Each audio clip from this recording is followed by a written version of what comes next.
त्यांचं पुनर्वसन होणं हे त्यांच्या दृष्टीनंही आणि पार्टीच्या दृष्टीने सुद्धा या ठिकाणी आवश्यक होतं आणि त्यामुळं राज्याच्या नेतृत्वाने आणि केंद्राच्या नेतृत्वाने ही सर्व जनतेची सर्व कार्यकर्त्यांची मागणी जी आहे ती मान्य केली। त्याबद्दल आम्ही सर्वजण आणि सर्व जनता ही खुश आहे हे नक्की। तर सध्या पंकजा मुंडे या मुंबईतल्या भाजप कार्यालयामध्ये पोहोचलेल्या आहेत। सर्व कार्यकर्त्यांकडून त्यांचं खास अभिनंदन केलं जातंय, स्वागत केलं जातंय। अपडेट देत आहेत आपले प्रतिनिधी अमेय राणे। अमेय, की पंकजा मुंडे यांचे जोरदार इथं शक्ती प्रदर्शन पाहायला मिळतंय। जोरदार इथं शक्ती प्रदर्शन पाहायला मिळतंय। थोड्याच वेळापूर्वी पंकजा मुंडे आपल्या वरळी इथल्या कार्यालयात ज्या आहेत त्या दाखल झालेल्या आहेत आणि कार्यकर्त्यांमधला हा उत्साह आहे।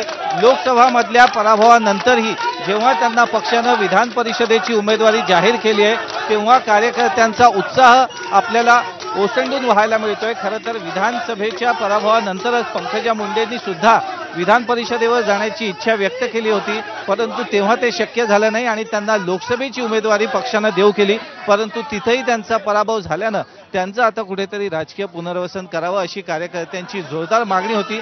त्याच मागणीला मान देत आता पंकजा मुंडे यांना पक्षानं जी आहे ती विधान परिषदेची उमेदवारी जाहीर केली। आपण पंकजा मुंडे यांच्याशी बातचीत करण्याचा प्रयत्न करूया आणि त्यांची काय प्रतिक्रिया आहे। ताई ताई ताई ताई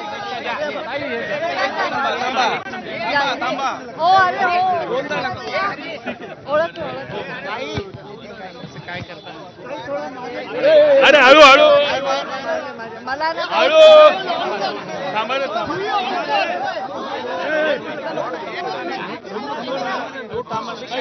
बोला, मी बोलल्यावर शांत।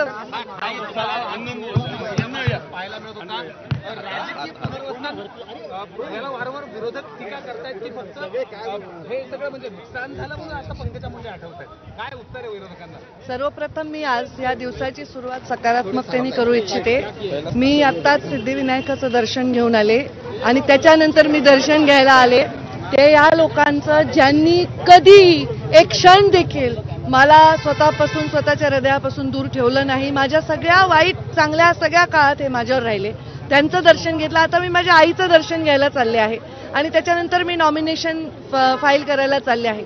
मी माझे राष्ट्रीय अध्यक्ष जगत प्रकाशजी नड्डा, त्याचबरोबर आमचे नेते अमितभाई शहा, आमच्या देशाचे नाही जगाचे नेते आदरणीय नरेंद्रजी मोदी, आमच्या राज्याचे नेते आदरणीय देवेंद्रजी फडणवीस, आमचे प्रदेशाचे अध्यक्ष आदरणीय बावनकुळेजी, आमच्या टीममधील सदस्य सुधीर भाऊ, विनोद तावडे, रावसाहेब दानवे, आमचे सगळे टीम, शिवप्रकाशजी, आमचे प्रभारी भूपेंद्रजी यादव, आशिष शेलार, सर्व टीम मेंबर्सचे पण खूप आभार मानते की ज्यांनी हे नाव माझं सुचवलेलं आहे।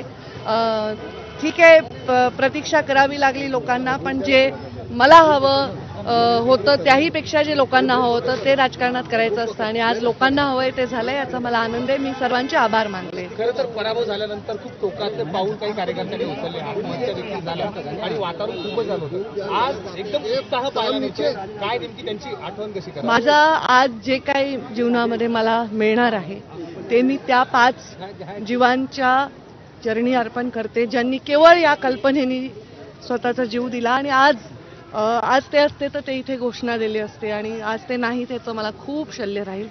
त्यांना हे समर्पित मी करते।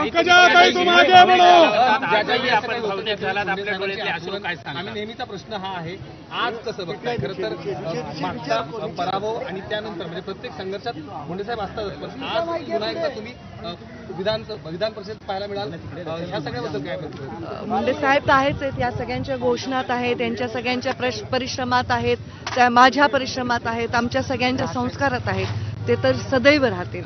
आणि आज मी माझ्या कार्यकर्त्यांनी जे माझ्यासाठी केलं त्याला आणि ज्यांनी स्वतःचा प्राणही दिला त्या सगळ्यांना हे समर्पित करते आणि मी सर्व ज्येष्ठ नेत्यांचे आणि सर्वांचे परत एकदा आभार मानते आता फार बोलायला मला शब्द नाही, कारण मी फॉर्म नाही भरला वेळेत, तर ते राहून जाईल. थँक्यू.